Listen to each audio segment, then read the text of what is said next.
Chinky, kung bibili ba ako ng bahay, mas maganda ba kung ika-cash ko o ilo-loan ko? Yan ang pag-uusapan natin sa video na ito. Videos that will make you wealthy and debt-free.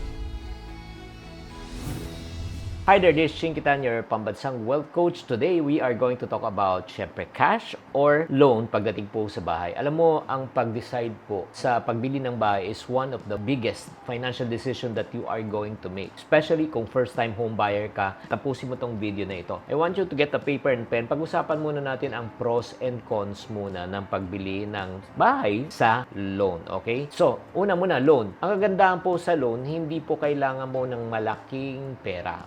Hindi mo kailangan mag-ipon ng buo. Sometimes it takes you a lifetime para bili mo yung buo. At ito pa masakit. Minsan pagka hihintayin mo, talaga makaipon ka, baka yung presyo na naipon mo, hindi na siya sapat para makabili ka na ng bahay. Okay, baka pintuan na lang ng bahay.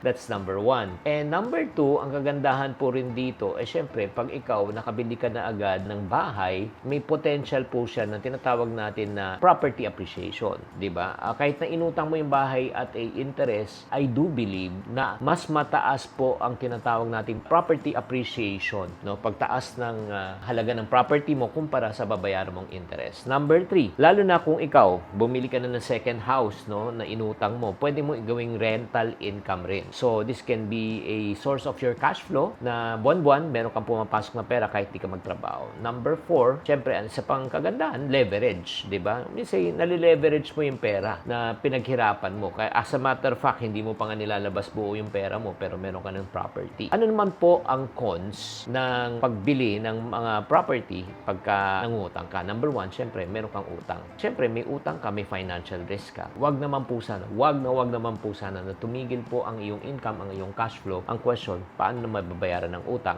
Number 2, syempre, hindi naman mabilis din. Bago tayo mangutang, lalo na sa bangko, i-check muna kung ikaw ay capable, na magbayad. Kung wala kang ability magbayad, di ka talaga papautangin. Number 3, syempre, may obligasyon ka na. Pag ikaw ay nagbabayad na, may monthly payment na po siya. At syempre naman, ito pa, isa pang concern dyan, may maintenance cost ka, lalo na kung sa'yo na yung property. Pag-usapan naman po natin yung cash basis. Pag cash po, syempre, wala kang mortgage, wala kang babayaran na utang, wala kang stress.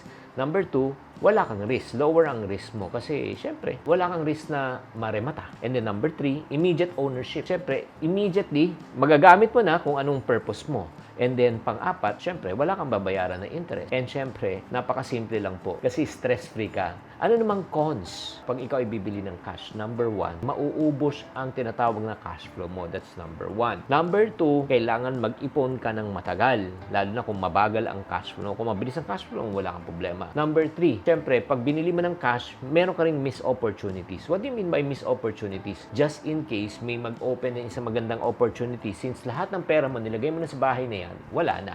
Mamimiss mo na yung mga ibang opportunities. And syempre naman, tinatawag nating reduced liquidity. Ano yung ibig sabihin yan? Pagka ikaw ay nangailangan, ito pa isang problema. Pag nangailangan ka, biglang nagkaroon ng emergency, kung wala kang tinatawag na emergency fund, ano nang gagawin mo? Baka maibenta mo pa yung property at napalugi para magkaroon ka ng cash. Kaya bago mo gamitin ang cash mo, pag-isip mo muna. Kaya nga tatandaan po natin ito po ang key. Kung bibili ka ng cash or uutangin mo, it all depends on your, syempre, capability and ability. Alam mo, sa panahon ngayon, kailangan po talaga maging mapanuri po talaga tayo bago tayo maglabas talaga ng ating pinaghirapan ng pera. Kaya nga, two school of thoughts lang to two school. Number 1, utangin mo para magkaroon ka ng tinatawag na cash flow, pwede mong leverage, pwede mo pang gamitin ang pera for other purposes. Pwede ka nga sa matter of fact, hindi lang isang property bibilin mo. Pwede pang 2 o 3 pagka inutang mo. Pero pag nilagay mo lahat ng pera mo sa isa at kinash mo,